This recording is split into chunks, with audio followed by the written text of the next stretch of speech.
అని కేరళ కాంగ్రెస్ క్యాడర్ అంతా ఒక సంబరాలలో తేలుతుంటే ఈయన సంబరాలే వేరే ఉన్నాయి. వీడు ఫస్ట్ హగ్ చేసుకోవాలనుకున్న ఎమ్మెల్యే బిందు కృష్ణ ఆమెకి సభ్యత సంస్కారం ఉన్నాయి కాబట్టి చొప్పు తీసుకొని కొట్టకుండా తోసేసి పక్కకెళ్ళి వెళ్ళిపోయింది. వాడిని సమర్థించేటోళ్ళు కొంతమంది ఉన్నారు. వాళ్ళు ఏమంటున్నారంటే ఆయనకు అలవాటు అట్లా అందరినీ హగ్ చేసుకుంటాడు ఆయన, కానీ అక్కడ కల్చర్ అది. ఒక మహిళా కాంగ్రెస్ లీడర్ కూడా అట్లనే హగ్ చేసుకుంటుంది, కావాలంటే చూడుండ్రి అని అంటున్నారు.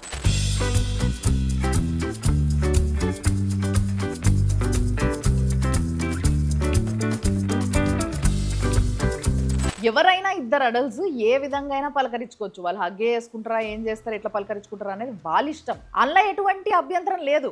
కానీ ఒక వ్యక్తికి ఇష్టం లేకున్నా కూడా బిగబట్టి పట్టి అలాని హగ్ చేసుకోవాలని ట్రై చేయడం అనేది అభ్యంతరకరం. అక్కడనే ఆ మనిషి సభ్యత ఏందో తెలుస్తుంది. అంతెందుకు ప్రియాంక గాంధీ కూడా ఈ హెరాస్మెంట్కి బాధితురాలే.